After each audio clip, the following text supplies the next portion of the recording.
ಮಹಾನಗರ ಪಾಲಿಕೆಯ 1ನೇ ವಾರ್ಡ್ ಎಂದು ನಾವು ಹೇಳುತ್ತೇವೆ. ಆ ಒಂದು ವಾರ್ಡ್ಗೆ ಇವತ್ತು ನಾವು ಸಮೀಕ್ಷೆ ಮಾಡಲಿಕ್ಕೆ ಇಲ್ಲಿ ಬಂದಿದ್ದೇವೆ.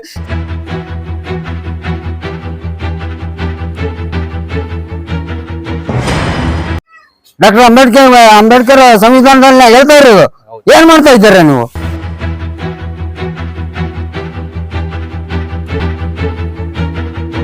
ಅದೇ ಕೆಲಸ. ಸ್ಕೂಲ್ ರಜಾ ಮಾಡಿಸ್ಬೇಕು ಮಕ್ಕಳದು, ಬಾರಪ್ಪ ನೀರು ತೆಗಿಬೇಕು, ಯಾಕೆ ಸ್ಕೂಲಿಗೆ ಹೋಗ್ತಾರೆ, ಇದೇ ಕತೆ ಆಗಿದೆ ಬರೇ 3 ವರ್ಷದಿಂದ.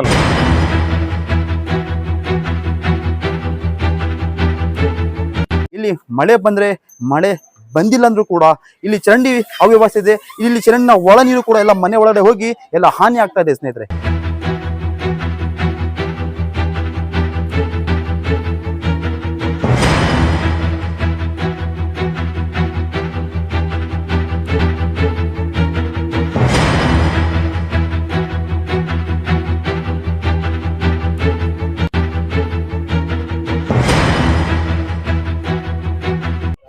ನಮಸ್ಕಾರ ಸ್ನೇಹಿತರೆ, ದಾವಣಗೆರೆ 1 ಯೂಟ್ಯೂಬ್ ಚಾನಲ್ಗೆ ಸ್ವಾಗತ. ನಾನು ಮೊಹಮ್ಮದ್ ಅಮೀನ್. ಸ್ನೇಹಿತರೆ, ಇವತ್ತು ದಾವಣಗೆರೆ 1 ಯೂಟ್ಯೂಬ್ ತಂಡ ದಾವಣಗೆರೆಯ ಆಜಾದ್ ನಗರ, ಗಾಂಧಿನಗರ ಅಂದ್ರೆ ಮಹಾನಗರ ಪಾಲಿಕೆಯ 1ನೇ ವಾರ್ಡ್ ಎಂದು ನಾವು ಹೇಳುತ್ತೇವೆ. ಆ ಒಂದು ವಾರ್ಡ್ಗೆ ಇವತ್ತು ನಾವು ಸಮೀಕ್ಷೆ ಮಾಡಲಿಕ್ಕೆ ಇಲ್ಲಿ ಬಂದಿದ್ದೇವೆ. ಸ್ನೇಹಿತರೆ, ಇಲ್ಲಿ ನಾವು ಅವ್ಯವಸ್ಥೆ ಯಾವ ರೀತಿ ಇದೆ ಅಂದ್ರೆ ತಾವೆಲ್ಲರೂ ನಮ್ಮ ವಿಡಿಯೋದಲ್ಲಿ ನೋಡಿರಬಹುದು. ಸ್ನೇಹಿತರೆ, ಇಲ್ಲಿನ ಅವ್ಯವಸ್ಥೆ ಯಾವ ರೀತಿ ಇದೆ ಅಂದ್ರೆ ಇಲ್ಲಿ ಮಳೆ ಬಂದ್ರೆ ಮಳೆ ಬಂದಿಲ್ಲ ಅಂದ್ರೂ ಕೂಡ ಇಲ್ಲಿ ಚರಂಡಿ ಅವ್ಯವಸ್ಥೆ ಇದೆ. ಇಲ್ಲಿ ಚರಂಡಿನ ಒಳ ನೀರು ಕೂಡ ಎಲ್ಲ ಮನೆ ಒಳಗಡೆ ಹೋಗಿ ಎಲ್ಲ ಹಾನಿ ಆಗ್ತಾ ಇದೆ ಸ್ನೇಹಿತರೆ. ಇದು ಒಂದು ದುಃಖದ ಸುದ್ದಿಯಾಗಿದೆ. ನಿಜಕ್ಕೂ ಈ ವಿಡಿಯೋನ ತಾವು ಪೂರ್ತಿ ನೋಡಿ. ಸರ್, ಚೆಂಬರಿನ ನೀರು ಒಳಗ್ ಬರಕತ್ತೆ ಸರ್. ಬಂದ್ ನೋಡಿ ಸರ್, ಇಲ್ಲಿ ಮಕ್ಕಳಾಗ ಜಾಗ ಇಲ್ಲ. ಇಲ್ಲಿ ಬರ್ರಿ ನೋಡು, ಬರ್ರಿ ಮನೆ ಅವಸ್ಥೆ ನೋಡ್ಬರ್ರಿ. ಇಲ್ಲಿ ಬರ್ರಿ ಸರ್, ನೋಡ್ ಬರ್ರಿ. ಇಲ್ಲಿ ಮಕ್ಕಳಾಗ ಜಾಗ ಇಲ್ಲ. ಇಲ್ಲಿಂದ ಪೂರ್ತಿ ನೀರ್ ಬರಾಕತ್ತೈತಿ. ಮೋಟ್ರ್ ಹಚ್ಚಿ ಚರಂಡಿಗೆ ಬಿಡಾಕತ್ತೀವಿ ನಾವು. ಇಲ್ಲಿ ಗೋಡೆ ಹೊಡೆದು ಅಲ್ಲಿ ಮೋಟರ್ ಹಾಕಿ ಇವರು ಏನ್ ಮಾಡಿದಾರೆ ಅಂದ್ರೆ ಮನೆಗೆ ಒಂದು ಈ ಚರಂಡಿ ನೀರು ಬಸ್ ಹೋಗಿರೋ ನೀರು ಹಿಂದ್ಗಡೆ ಬಂದಿರೋ ಡ್ರೈನೇಜ್ ನೀರು ತೆಗಿಯೋಕ್ಕೋಸ್ಕರನೇ ಏನ್ ಮಾಡಿದ್ದಾರೆ, ಒಂದ್ ಮೋಟರ್ ಕನೆಕ್ಷನ್ ಕೊಟ್ಟು ಮನೆ ಗೋಡೆ ಫ್ರಂಟ್ ಗೋಡೆ ಹೊಡೆದಾಕಿ ಅದರ ನೀರನ್ನ ಮುಂದ್ಗಡೆ ಚರಂಡಿಗೆ ಹೋಗೋ ರೀತಿ ವ್ಯವಸ್ಥೆ ಮಾಡಿದ್ದಾರೆ. ಇಲ್ಲಿ ಮಲ್ಕೊಳಕ್ಕೆ ಇವರಿಗೆ 10x20 ಜಾಗದಲ್ಲಿ ಇವ್ರು ಮಲ್ಕೋಬೇಕು. ಇಲ್ಲೇ ಸೋಫಾದಲ್ಲಿ ಇರೋದು ಇವ್ರದ್ದು ಒಂದು. ಈ ಸೋಫಾದಲ್ಲಿ ಇವ್ರು ಏನ್ ಮಾಡಿದಾರೆ ಅಂದ್ರೆ ನೀವು ನೋಡ್ಬೋದು, ಒಂದ್ 8 ಅಡಿ ಜಾಗದಲ್ಲೇ ಮಲ್ಕೋಬೇಕು. ಅದೇ ಜಾಗದಲ್ಲಿ ಮಲ್ಕೋಡ್ ಜಾಗದಲ್ಲಿ ಗೋಡೆ ಕಟ್ಕೊಂಡಿದ್ದಾರೆ. ಈ ಗೋಡೆಯಲ್ಲಿ ಆ ಕಡೆ ನೀರು, ಕೆಟ್ಟ ನೀರು ಹರಿದೋಗ ನೀರಲ್ಲಿದೆ. ಈ ಗೋಡೆ ಹೊಡೆದಿದ್ದಾರೆ. ಇಲ್ಲೇ ಮಲ್ಕೋಬೇಕು. ಈ ಒಂದು ಕುಟುಂಬದವರು ಇಲ್ಲೇ ಮಲ್ಕೋಬೇಕು. ಇಲ್ಲೇ ಸೊಳ್ಳೆ ನೊಣ ಇಲ್ಲೇ ಕಚ್ಕೋಬೇಕು. ಇದು ಈ ರೀತಿ ಅವಸ್ಥೆ ಆಗಿದೆ ಆಜಾದ್ ನಗರ 2ನೇ ಕ್ರಾಸಿಂದ. ಇಲ್ಲಿ ಯಾವುದೇ ಅಧಿಕಾರಿಗಳು ಬರ್ತಾ ಇಲ್ಲ. ಏನು ಒಂದು ನಿರ್ಲಕ್ಷ್ಯತೆನೆ ಬಹಳ ಆಗ್ಬಿಟ್ಟಿದೆ. ಸುಮ್ನೆ ಬರ್ತಾರೆ, ನೀರ್ ಕ್ಲೀನ್ ಮಾಡ್ತಾರೆ, ಒಂದ್ಸರಿ ಹೋಗ್ತಾರೆ. ಅಂಟ್ರುಗೊಂಡೆಲ್ಲ ತುಂಬಿ ಮನೆಗಳಲ್ಲಿ ನುಗ್ತಾ ಇದೆ. ಮನೆಗಳಲ್ಲಿ ಬಚ್ಚಲ್ದಾಗ ನೀರು ಹೋಗ್ತಾ ಇಲ್ಲ. ಅಂಟ್ರು ಒಟ್ಟು ತುಂಬಿ ಮನೆ ಒಳಗೆ ನೀರು ಬರ್ತಾ ಇದಾವ.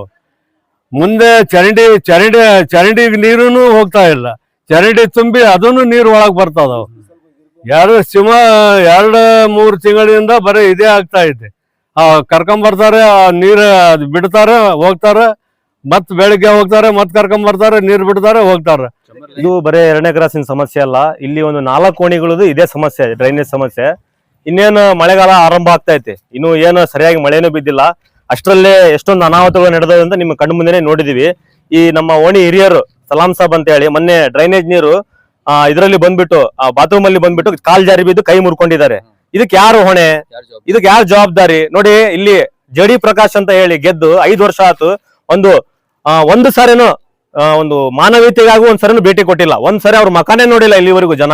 5 ವರ್ಷ ಆಗಿ ಆಲ್ರೆಡಿ ಅವ್ರದ್ದು ಪೀರಿಯಡ್ ಖತಮ್ ಆಗಿದೆ. ಇದುವರೆಗೂ ಬಂದು ಹಿಂದೆ ಏನ್ ಸಮಸ್ಯೆ ಇದೆ ಅಂತ ಅದನ್ನು ನೋಡಿಲ್ಲ.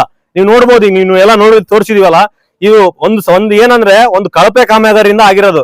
ಇದು ಒಂದು 3 ವರ್ಷದಲ್ಲಿ 5 ಸಾರಿ ಆದ್ರೂ ಒಂದು ಮಾಡಿಸಿದಾರೆ ಕೆಲಸ. ಬಟ್ ಏನಂದ್ರೆ ಎಲ್ಲವೂ ಕೂಡ ಫೇಲ್. ಈಗ ಬೆಳಗ್ಗೆ ಎದ್ರೆ ಸ್ನಾನ ಮಾಡೋದು, ಹೊರಗಡೆ ಹೋಗೋದು, ಶುಚಿ ಆಗೋದು, ಇವೆಲ್ಲ ಹೆಂಗ್ ಮಾಡ್ಬೇಕು ಜನಗಳು? ಇಲ್ಲಿ ಎಲ್ಲ ಮಧ್ಯಮದವರು ಬದುಕ್ತಾ ಇರೋದು. ಅವರೆಲ್ಲ ಗೆದ್ದಂತಾರೆ ಏನ್ ಮಾಡಿದ್ದಾರೆ, ಒಳ್ಳೊಳ್ಳೆ ಬಿಲ್ಡಿಂಗ್ಗಳು ಕಟ್ಕೊಂಡು ಅಲ್ಲಿ ಆರಾಮಾಗಿದ್ದಾರೆ. ಇಲ್ಲಿ ಬಡವರು ಏನ್ ಮಾಡ್ಬೇಕು? ಏನ್ ಹೊರಗೆ ಕುತ್ಕೊಂಡು ಸ್ನಾನ ಮಾಡ್ಬೇಕಾ? ನೀರ್ ಕುಡಿಯಕ್ ನೀರು ಸಹಿತ ಇಲ್ಲ. ನೀವು ನೋಡಿರ್ಬೋದು, ಅಲ್ಲಿ ಇಸ್ಮಾಯಿಲ್ ಸಾಬ್ ಎಂಬರ್ ಮನೆಯಲ್ಲಿ ಒಂದು ತೊಟ್ಟಿನೇ ಕಟ್ಸ್ಕೊಂಡ್ಬಿಟ್ಟಿದ್ದಾರೆ ನೀರ್ ಹೊರಗೆ ಚೆಲ್ಲಕ್ಕೆ. ಇದಕ್ಕೆಲ್ಲ ಯಾರು ಹೊಣೆ? ಅಧಿಕಾರಿಗಳು ಬರ್ತಾರೆ, ಸೌಜನ್ಯಕ್ಕೆ ನೋಡ್ತಾರೆ, 2 ದಿವಸದಲ್ಲಿ ಬರ್ತದೆ, 3 ದಿವಸದಲ್ಲಿ ಬರ್ತೀವಿ ಅಂತ ಹೇಳಿ ಒಂದ್ಸರಿ ಕ್ಲೀನ್ ಮಾಡಿ ಇಲ್ಲಿಂದ ಹೋಗ್ಬಿಡ್ತಾರೆ. ಮುಂದೆ ಜನಗಳ ಗತಿ ಏನು? ಇಲ್ಲಿ ಎಲ್ಲಿ ಬಟ್ಟೆಯಲ್ಲಿ ಹೋಗಿಬೇಕು? ನೋಡಿ, ಸಣ್ಣ ಮಕ್ಕಳು ಸಹ ನೀವು ನೋಡ್ಬೋದು, ಸಣ್ಣ ಮಕ್ಕಳು ಸಹ ಕಾಲ್ ಜಾರಿ ಬಿದ್ದು ಕೈ ಮುರ್ಕೊಂಡಿದ್ದಾರೆ. ಮನೆ ಖಾಲಿ ಮಾಡ್ಕೊಂಡು, ಮನೆಗಳು ಖಾಲಿ ಮಾಡ್ಕೊಂಡು ಹೋಗಿದ್ದಾರೆ ಬಹಳಷ್ಟು ಮನೆಗಳು. ಇದಕ್ಕೆಲ್ಲ ನೀವೆಲ್ಲ ಕೂಡ್ಲೆ ನೀವೇನು ಆಕ್ಷನ್ ಕ್ರಮ ಕೈಗೊಳ್ಳಿದ್ರೆ, ಇಲ್ಲೇನ್ ಕ್ಲೀನ್ ಮಾಡಿದ್ರೆ, ಅದಕ್ಕೇನು ನೀವು ಕಾಮಗಾರಿ ಕೈಗೊಳ್ಳಿದ್ರೆ ಇಲ್ಲೆಲ್ಲ ಊರು ಎಲ್ಲಾ ಹೋರಾಟ ಮಾಡ್ತೀವಿ ಬಂದು ಕಾರ್ಪೊರೇಷನ್ ಬಂದು ಹೋರಾಟ ಮಾಡಿ ಬರೇ ಆಶ್ವಾಸನೆ ರೀ, ಬರೇ ಆಶ್ವಾಸನೆ. 3ರಿಂದ 4 ಸರಿ ಆಶ್ವಾಸನೆ ಕೊಟ್ಟು ಹೋಗಿದ್ದಾರೆ. ಏನ ನಿಮ್ಗೇನು ಪಾಸ್ ಆಗಿದೆ, ಟೆಂಡರ್ ಪಾಸ್ ಆಗಿದೆ, ಬರ್ತಾರೆ, ಲವಸಾನ ಇಲ್ಲ, ಇದೆಲ್ಲ ಹೇಳಕತ್ತಲ್ಲ. ಅದು 2-3 ವರ್ಷ ಆಯ್ತು, ಇದುವರೆಗೂ ಕೂಡ ಒಬ್ರು ಬಂದು ನೋಡಿಲ್ಲ. ಈಗ ಸಮಯದಲ್ಲಿ ಈ ತರದ ಒಂದು ವ್ಯವಸ್ಥೆ ಇದೆ ಅಂದ್ರೆ, ಈಗ ಮಳೆ ಬಂದ್ರೆ, ಈಗ ರಾತ್ರಿ ಸಮಯದಲ್ಲಿ ಮಳೆ ಬಂದ್ರೆ ವ್ಯವಸ್ಥೆ ಯಾವ ರೀತಿ? ಇಲ್ಲ, ನೀವ್ ನೋಡಿರ್ದಿಲ್ಲ, ಎಲ್ಲ ಒಬ್ರು ನೀರ್ ತುಂಬಿಕೊಡ್ಬೇಕು, ಒಬ್ರು ನೀರ್ ಹೊರ ಚೆಲ್ಬೇಕು. ಅದೇ ಕೆಲಸ. ಸ್ಕೂಲ್ ರಜಾ ಮಾಡಿಸ್ಬೇಕು ಮಕ್ಳದು, ಬಾರಪ್ಪ ನೀರ್ ತೆಗಿಬೇಕು, ಯಾಕೆ ಸ್ಕೂಲಿಗೆ ಹೋಗ್ತಾರೆ, ಇದೇ ಕತೆ ಆಗಿದೆ ಬರೇ 3 ವರ್ಷದಿಂದ. ಯಾರು ಸಹಿತ ಕಣ್ಣೆತ್ತಿ ನೋಡ್ತಾ ಇಲ್ಲ ಇಲ್ಲಿ. ಏನಿದು ಕತೆ, ಏನ್ ಹಿಂಗಾದ್ರೆ ಏನು? ಇದನ್ನೆಲ್ಲ ನೀವು ಅರ್ಥ ಮಾಡ್ಕೋಬೇಕು. ನಿಮ್ಮ ಹತ್ರ ಮನುಷ್ಯತ್ವ ಇದ್ರೆ, ನಿಮ್ಮ ಅಧಿಕಾರಿಗಳಾಗ್ಲಿ, ಇಲ್ಲಿ ಏನ್ ಕಾರ್ಪೊರೇಟರ್ಗಳ ನಿಮ್ಮ ಹತ್ರ ಮನುಷ್ಯತ್ವ ಇದ್ರೆ ಇಲ್ಲಿ ಬಂದು ನೀವು ನೋಡಿ ಕೆಲಸ ಮಾಡಿಸ್ಕೊಡ್ಬೇಕು. ಅದು ಎಲ್ಲಾರ ಮನೆಯಲ್ಲಿಯೂ ನಮ್ ಪ್ರಾಬ್ಲಮ್ ಇದೆ ಅಂತ ಕರೀತಾರೆ. ಬಟ್ ನಾವು ಹೋಗಿ ನೋಡಿದಾಗೆ ಅದು ಮೇಲಿನ ಪ್ರಾಬ್ಲಮ್ ಇದ್ದಕ್ಕಿಂತ ನಾವು ರಿಪೇರಿ ಮಾಡ್ತೀವಿ, 5,000 10,000 ಕೊಡ್ತಾರೆ, ಸುಮ್ಮನೆ ದುಡ್ಡು ವೇಸ್ಟ್ ಆಗುತ್ತೆ. ಕೆಲವರು ಬಾಡಿಗೆ ಮನೆಗೆ ಇರ್ತಾರೆ, ಸ್ವಂತ ಮನೆಗೆ ಇರ್ತಾರೆ. ಪಾಪ ಬಾಡಿಗೆ ಮನೆಯವರಿಗೆ 5,000 10,000 ಖರ್ಚು ಮಾಡಿದರೆ ಓನರ್ ಏನಂತಾರೆ, ನೀವು ಅದು ಸಣ್ಣ ಪುಟ್ಟ ನೀವೇ ಮಾಡಿಸ್ಕೋಬೇಕು ಅಂತಾರೆ. ಅದು ಬಾಡಿಗೆ ಇರೋರಿಗೆ ಹೊರೆ ಆಗುತ್ತೆ. ಇವತ್ತು ದುಡಿಮಿಲ್ಲ, ಅದು ಒಂದು ಪ್ರಶ್ನೆ.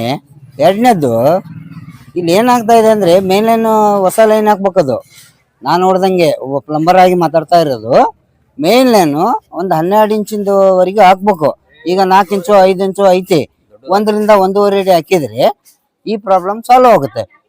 ಆದರೆ ಇವತ್ತಿಗೂ ನಾನು ನೋಡ್ತಕ್ಕಂಥ 6 ತಿಂಗಳಿಂದ ನಾನು ಮಾತಾಡ್ತಾ ಇದ್ದೀನಿ. AW ಅವರಿಗೂ ಮಾತಾಡಿದ್ದೀನಿ, ಎಲ್ಲರಿಗೂ ಮಾತಾಡಿದ್ದೀನಿ, ಎಜುಕೇಟೆಡ್ ಇಂಜಿನಿಯರ್ಗೂ ಮಾತಾಡಿದ್ದೀನಿ. ಅವರೆಲ್ಲ ಬರೀ ಫೋನ್ ಮಾತಾಡದೆ ಗಾಡಿ ಕಳಿಸ್ತೀನಿ ಅಂತಾರೆ. ಅವ್ರು ಗಾಡಿ ಕಳಿಸಿದ್ರೆ ಆ ಕಡೆ ಈ ಕಡೆ ಒಂದ್ ಸ್ವಲ್ಪ ಹಾಕಿ ಹೋಗ್ತಾರೆ. ಅದು ಒಂದಿನ ಆಗುತ್ತೆ, ಮಧ್ಯಾಹ್ನಕ್ಕೆ ಮುಗಿತೈತಿ. ಬಟ್ ಎಲ್ಲರ ಮನೆಗೂ ಒಬ್ಬ ಹೆಣ್ಮಕ್ಳು ಇರ್ತಾರೆ, 15 ವರ್ಷ 18 ವರ್ಷ ಮಕ್ಕಳು. ಯಾರ ಮನೆ ಕಳ್ಸಾನೆ? ಒಬ್ಬ ಹೆಣ್ಮಕ್ಳದ ಅದು ನೋಡ್ಬೇಕಲ್ಲ. ನಾವು ಗಂಡ್ ಮಕ್ಳಾದ್ರೆ ಎಲ್ಲಾರ ಹೋಗಿ ಬರೋಣ 5 ರೂಪಾಯಿ ಕೊಟ್ಟು.